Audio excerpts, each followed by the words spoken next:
The third point, quite important, and the arrow kind of gives it away a bit, pointing to a very important organ as well, the liver. I can't point to the other organs that are as important for medications, and they're behind their kidneys. So as we age, the organs that are in charge of eliminating the medication in our body become less effective. So they're not as efficient as when we were younger. And that means the medication accumulates in the body because they're not able to be cleared out as effectively by our liver and kidneys. If I was to make a distinction between the two, I'd say the kidneys really are the organ where once you hit about 38, 39 years old, your kidney function slowly degrades really gradually over time, and there's not much we can do to prevent that. Unfortunately, some individuals have kidney problems, which means that their degradation of their kidney really goes more quickly than usual. But really, in fact, the kidney function is really something that, as pharmacists, when we look at a medication, we need to adjust the dose. We always take into consideration the age of the person because we know that their kidneys won't work as well if they're 80 than if they're 20. That's for sure. And then the last part of the explanation comes from the amount of water in the body, but it really relates to the point about the fat. So really what I really want us to kind of take away from this slide here is brain more sensitive, more exposed, more fat in the body, so accumulation, and our organs, so like the organs that are in charge of eliminating the meds just don't work as well.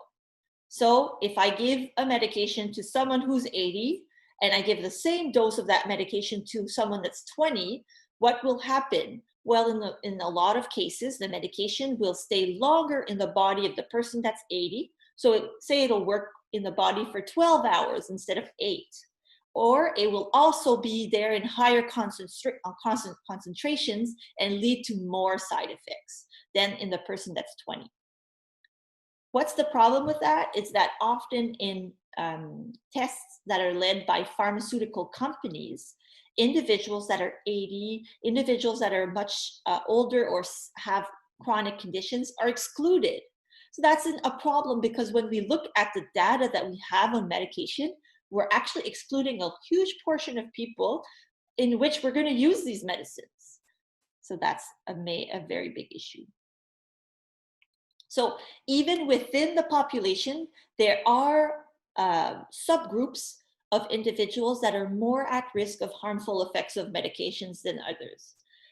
These groups, I've mentioned one, and that's individuals that are over 65 of age. So that's an important group. But there are other two. I'm looking through the names here. I'm trying to guess. I'd say that most of the group is comprised of that second group, and that's women. So women are more at risk of harmful effects of medications than men. And that really is an important part of our presentation today as well, because we also know that in pharmaceutical trials for a long period of time, women were excluded from trials because often cases, well, because of the risk of pregnancy, etc. So not only older adults, but also women. So we're really in for one heck of a ride when we're not testing the meds on the people who are at the higher risk of suffering from side effects or from harmful effects. So once again, important part to remember, as well as people who are sicker, who have more chronic conditions, they're at higher risk of having harmful effects. So in Canada, we know that harmful effects of medications are an issue for the older adults. 1 in 143 older adults has been hospitalized in every year due to their medication. So, I mean, 1 in 143 may sound like, okay, it's just a number, it's hard to really actually mean a lot. But remember, these are people that were brought into the hospital after taking a medication that was prescribed by their doctor, dispensed by the pharmacist, perhaps administered by the nurse, etc. So they are victims of too much care. So we're thinking, no, I'm helping this individual. Well, not really in that case. So why are women more at risk in terms of having a side effect of a medication?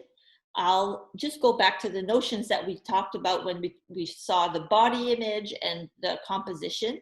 Women, for example, have generally more fat in their body, for example, than men. So yet again, that's a reason for medications to linger and accumulate. Women are smaller. Women have smaller kidneys as well, so their kidney function is lower too, so their kidneys don't work as effectively as men or as quickly. So all of these reasons, women are more at risk of side effects. If I give if I take a cube of sugar, I always like to compare, put it in a liter of water versus half a liter. Well, where is it more concentrated? So for women who are smaller weight in general, then we're giving them the same dose. These are things we need to consider. There is also a bias in terms of women side effects, because we know that women use more medicine than men in general. They are generally more inclined to talk about health issues with their doctors, like they'll be talking about stress, anxiety, and depression more than men, and that's demonstrated. So they are then more prone to being prescribed medications. So they take more as well. And then they're more prone to report side effects than men in terms of characteristics that we observe. So biologically, they are more at risk of side effects, and also in terms of the gender differences between men and women, they report them more often. So that kind of gives you a high-level explanation about why medicines use is considered riskier for women and men for many reasons. So I've talked about the way the body changes. We're using more in older adults. We targeted the at-risk population, women, older adults, and the people that are sicker are at higher risk of having side effects. We'll dive in now into the actual risk-benefit discussion that needs to happen when we look at medication use. So when do risks outweigh benefits? So it's not an easy question. There is no number. So some people just kind of ask us, like, how many medications is too many medications? Oh my God, I would love to be able to give you an answer to that. But you know what? There is no answer, because it really depends on the person and the condition that they have. I would say that for one person who has zero condition and is taking a medication for something that they could actually treat without the medication, like by changing a lifestyle habit or etc., then that one medication is too many medication. For another individual who has 4 chronic conditions and needs to take 8 medications every day, then 8 is okay and it's appropriate, as long as they're well monitored and kept and followed up by a team of health providers. So it's all dependent on the individual for sure. But this is where I like to introduce the concept of polypharmacy. Polypharmacy in medicine, really what it means is taking medication that does more harm than good. So if you are a victim of polypharmacy, it means that you were actually harmed by the medication you take. What are examples of harms? I've mentioned them a few times during this talk, but I've listed them here to make it more clear, to make it clearer and just transparent. So harms of medications can include suffering from drug interactions, having falls and then fractures. That's a very common issue in older adults. How many older adults end up in the hospital because of a fall or a fracture that the fall caused? How many falls are not reported? So many of them. How many near falls in your surroundings? People often just kind of push these away and think, oh no, it was nothing. I was able to hang on. I just got a small bruise. Those are problematic.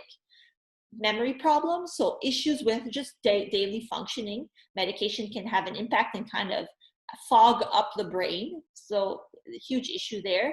And hospitalizations.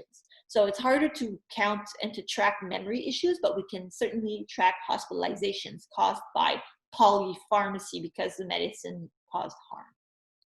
So we'll give a few examples of clear links between medicine and these side effects or these problems. The risks of falls, for example, when we take 4 to 7 medications, our risk of falling doubles compared to someone who doesn't take medication. So when we look at same age in terms of health, we're really looking at that variable there, and we see an impact directly. When we take 8 or more medications, we know that the risk increases even more. So it's quite logical when we look at it, because we know that the more medications we take, the higher risk we are of taking a medication that has an impact on our balance, on our focus, such as medications like sleeping pills. I'm going to talk about them later. Medications that have an impact on our blood pressure, which can cause low blood pressure and perhaps just fainting. Medication that has an impact on our sugars, like cause low blood sugars, can also cause falls. Medications that just have any impact on the nervous system. There's so many of them: antidepressants, medications that are used for nerve pain, and yeah, the list is very, very long, but they're all linked to falls. So when we take more meds, there's a chance that one of those has an impact on our risk of falling. Mentioned the risk of drug interactions. The more medications we take, well, the higher the risk that they interact between each other. That does make sense. So we're looking at, for example, between 8 to 10 meds, well, our risk of interactions increases 8 times. What is an interaction in itself? Well, all we need to know really is that either one of the medication can cancel out the effect of another one, which is very problematic because we want the medication to work. Or at the other end of the spectrum, the medication can just have an exponentially higher effect. So the effect can be much stronger than expected by the clinicians, and then we have those side effects. So it's like we've given the person double the dose when they shouldn't have been taking double the dose. So that's when they start feeling nauseous or confused, etc. So that's a lot of things that are unpredictable and very problematic. And polypharmacy also means other things.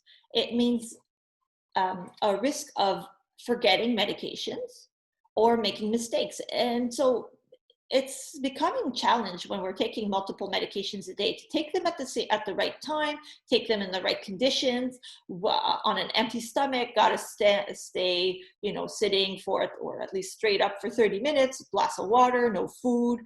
There's so many different instructions that need to be monitored. So patients can become confused and make mistakes, not take the right ones, etc.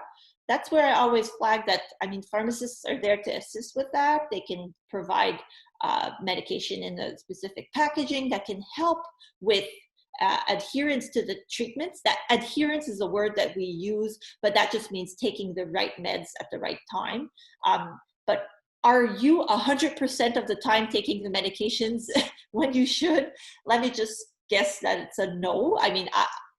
I'm not 100% adherent, and I have never seen, or maybe once or twice, I've seen patients really come to the pharmacy like every 30 days. And we would look at the file and be like, wow, that person is like a one-off, because usually, they're much lower. People don't take 100% of their doses, especially when they're treating conditions that don't cause symptoms like high blood pressure or high cholesterol.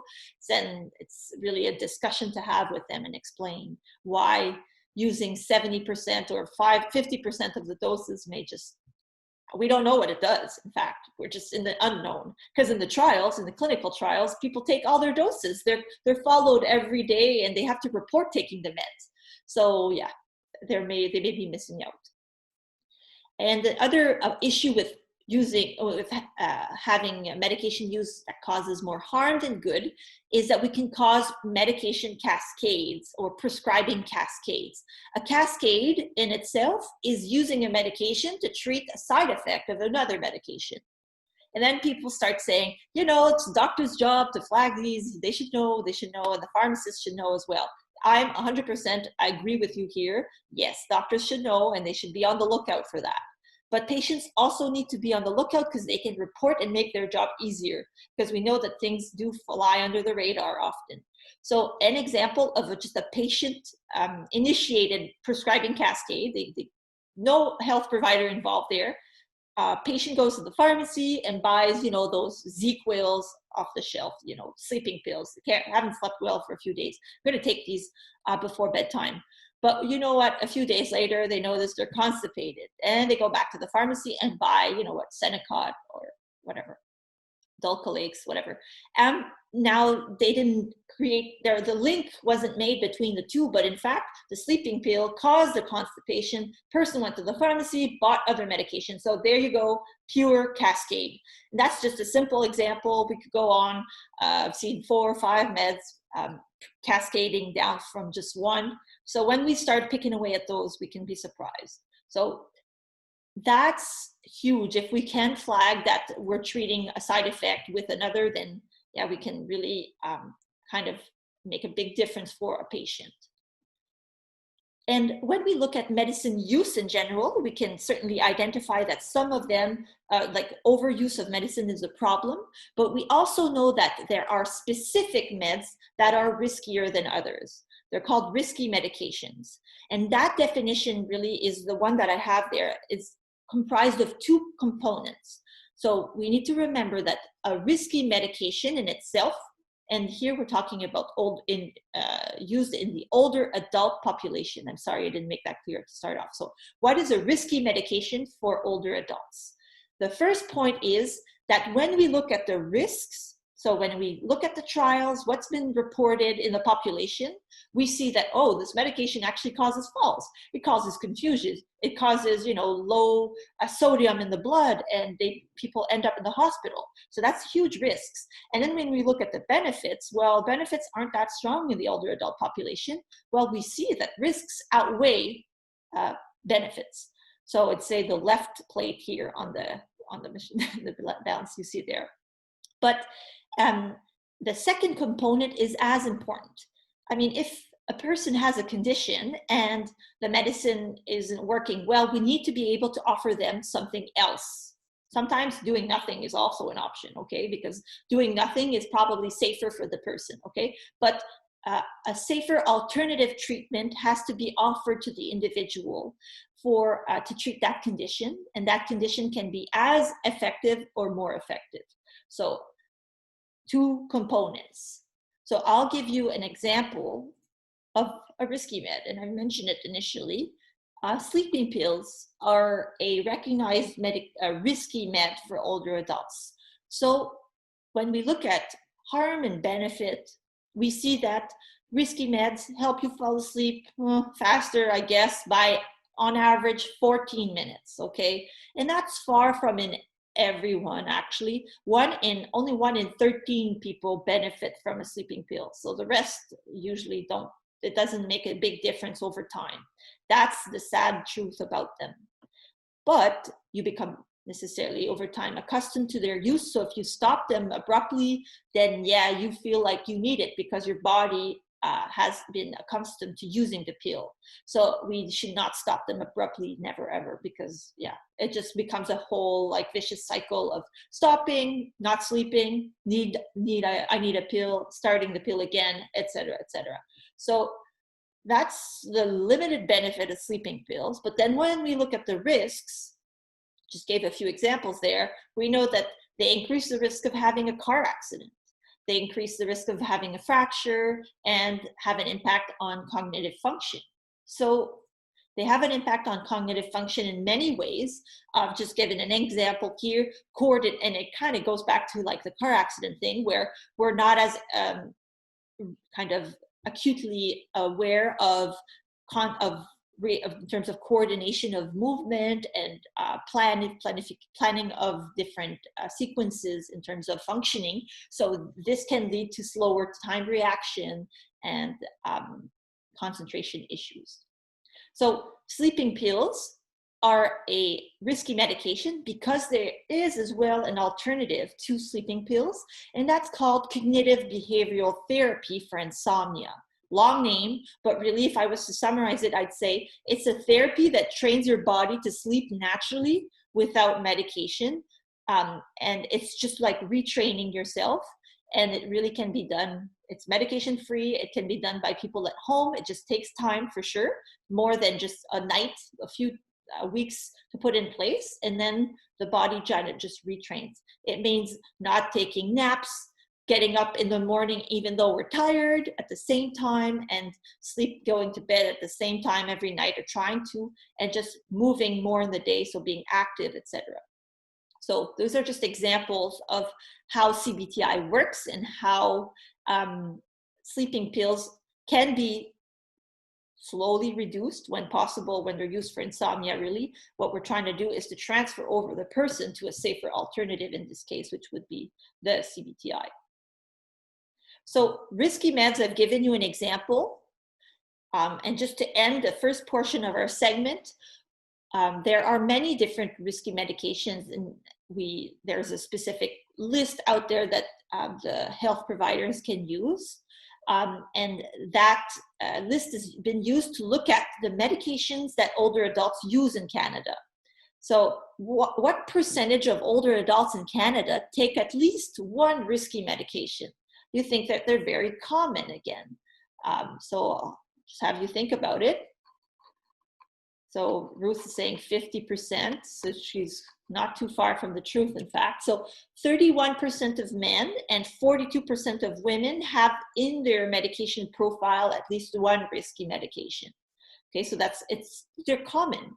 And so these medications aren't necessarily as rare as we'd like, and just to kind of raising awareness among the population, but also among health professionals, for them to be on the lookout for these meds who cause more harm than good is quite important.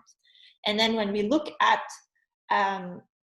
85 plus, then the use is even higher. So we're older, we're more sensitive to the medication than 65 and older, but we're using more of these medications yet again. So yeah, it's not going in the right way in terms of how we should use them, for sure. You'll notice that women also have a higher use. Once again, going back to women use more meds, and they're also more at risk of being prescribed these risky meds because they're often they're consulting the health professionals more than the men.